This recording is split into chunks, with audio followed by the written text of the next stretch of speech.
Assalamualaikum warahmatullahi wabarakatuh. Apa kabar teman-teman semua? Kita bertemu lagi bersama channel pendamping Desa Punggelan. Pada kesempatan kali ini saya akan membagikan materi, tata cara pelaksanaan pengadaan barang atau jasa di desa melalui penyedia, sesuai Peraturan Kepala Lembaga Kebijakan Pengadaan Barang atau Jasa Pemerintah Nomor 12 Tahun 2019, tentang pedoman penyusunan tata cara pengadaan barang atau jasa di desa. Ikuti terus channel kami, dan jangan lupa klik subscribe, like, komen dan share video-video dari kami, pendamping Desa Punggelan.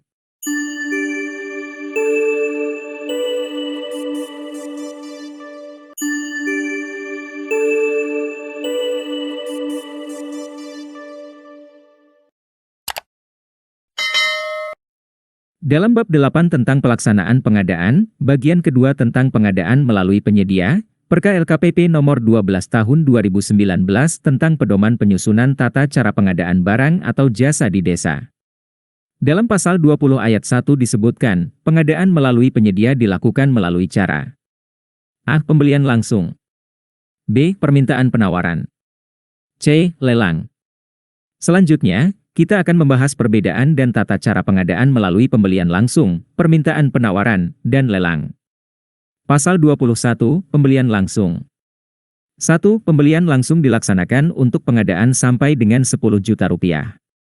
2. Pembelian langsung dilaksanakan dengan tata cara sebagai berikut. A. Kasih atau KAUR atau TPK membeli barang atau jasa kepada satu penyedia. B. TPK melakukan negosiasi atau tawar-menawar dengan penyedia, untuk memperoleh harga yang lebih murah. C. Transaksi dituangkan dalam bentuk bukti pembelian atas nama kasih atau KAUR, sebagai pelaksana kegiatan anggaran.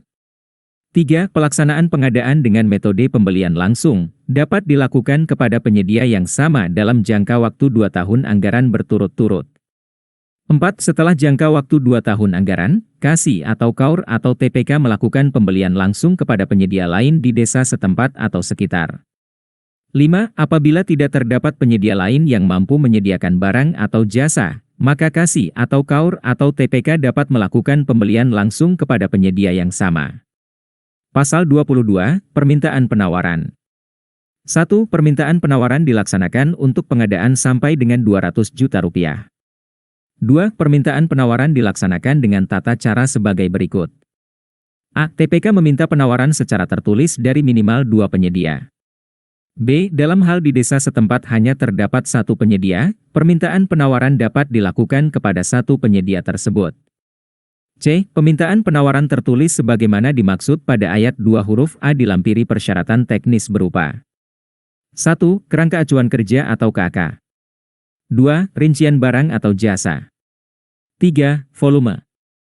4. Spesifikasi teknis. 5. Gambar rencana kerja atau apabila diperlukan. 6. Waktu pelaksanaan pekerjaan. 7. Formulir surat pernyataan kebenaran usaha. D. Penyedia menyampaikan surat penawaran sebagaimana dimaksud dalam dokumen lelang pada pasal 20 ayat 4, dan harga disertai surat pernyataan kebenaran usaha. E. TPK mengevaluasi penawaran penyedia. F. Penawaran penyedia dinyatakan lulus apabila memenuhi persyaratan teknis dan harga. G. Dalam hal penyedia yang lulus lebih dari 1, maka TPK menetapkan penyedia dengan harga penawaran terendah, sebagai pemenang untuk melaksanakan pekerjaan. H. Dalam hal ada lebih dari 1 penyedia menawar dengan harga yang sama, maka TPK melakukan negosiasi atau tawar-menawar dengan setiap penyedia, untuk memperoleh harga yang lebih murah. I. Dalam hal hanya 1 penyedia yang lulus, maka TPK melakukan negosiasi atau tawar-menawar dengan penyedia, untuk memperoleh harga yang lebih murah. J. Hasil negosiasi harga atau tawar-menawar sebagaimana dimaksud pada huruf F dan huruf G, dituangkan dalam berita acara hasil negosiasi. K. Transaksi dituangkan dalam bentuk bukti pembelian atau surat perjanjian, antara kasih atau KAUR sebagai pelaksana kegiatan anggaran dengan penyedia, dan liter. Dalam hal di desa setempat hanya terdapat 1 penyedia, permintaan penawaran dapat dilakukan kepada 1 penyedia tersebut. Pasal 23, Lelang. 1. Lelang dilaksanakan untuk pengadaan di atas 200 juta rupiah. 2. Lelang dilaksanakan dengan tata cara sebagai berikut. A. Pengumuman lelang. B. Pendaftaran dan pengambilan dokumen lelang. C. Pemasukan dokumen penawaran.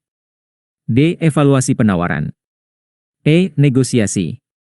F. Penetapan pemenang. 3. Mekanisme pengumuman lelang sebagaimana dimaksud pada ayat 2 huruf A, dilakukan dengan cara A. TPK mengumumkan pengadaan, dan meminta penyedia menyampaikan penawaran tertulis. B. Pengumuman dilakukan melalui media informasi yang mudah diakses oleh masyarakat, sekurang-kurangnya di papan pengumuman desa. Pengumuman pengadaan sekurang-kurangnya berisi 1. Nama paket pekerjaan. 2. Nama TPK. 3. Lokasi pekerjaan. 4. Ruang lingkup pekerjaan. 5. Nilai total HPS. 6. Jangka waktu pelaksanaan pekerjaan. 7. Jadwal proses lelang. C. Bersamaan dengan pengumuman pengadaan, TPK dapat mengirimkan undangan tertulis kepada penyedia untuk mengikuti lelang. 4. Mekanisme pendaftaran dan pengambilan dokumen lelang sebagaimana dimaksud pada ayat 2 huruf B, dilakukan dengan cara A. Penyedia mendaftar kepada TPK untuk mengikuti lelang. B. TPK memberikan dokumen lelang kepada penyedia yang mendaftar. 5. Pendaftaran dan pengambilan dokumen lelang sebagaimana dimaksud pada ayat 2 huruf C, dilakukan penyedia dengan menyampaikan penawaran tertulis yang berisi dokumen administrasi, serta penawaran teknis dan harga kepada TPK. 6. Evaluasi penawaran sebagaimana dimaksud pada ayat 2 huruf D, dilaksanakan oleh TPK dengan melakukan evaluasi dokumen administrasi serta penawaran teknis dan harga. 7. Negosiasi sebagaimana dimaksud pada ayat 2 huruf E, dilakukan dengan memperhatikan kondisi sebagai berikut. A. Apabila terdapat hanya satu penyedia yang lulus, maka TPK melakukan negosiasi atau tawar-menawar yang dituangkan dalam berita acara hasil negosiasi. B. Apabila terdapat lebih dari satu penyedia yang lulus menawar dengan harga yang sama, maka TPK melakukan negosiasi atau tawar-menawar dengan setiap penyedia, untuk memperoleh harga yang lebih murah yang dituangkan dalam berita acara hasil negosiasi. 8. Penetapan pemenang sebagaimana dimaksud pada ayat 2 huruf F, dilakukan oleh TPK kepada penyedia yang memiliki harga penawaran terendah. 9. Transaksi dituangkan dalam bentuk surat perjanjian antara KASI atau KAUR, sebagai pelaksana kegiatan anggaran dengan penyedia. Terima kasih. Demikian materi terkait tata cara pelaksanaan pengadaan barang atau jasa di desa melalui penyedia, sesuai Peraturan Kepala Lembaga Kebijakan Pengadaan Barang atau Jasa Pemerintah Nomor 12 Tahun 2019, tentang pedoman penyusunan tata cara pengadaan barang atau jasa di desa. Untuk informasi lebih lanjut, silahkan baca salinan Perka LKPP nomor 12 tahun 2019 yang dapat di-download pada link di deskripsi video ini. Semoga bermanfaat. Wassalamualaikum warahmatullahi wabarakatuh.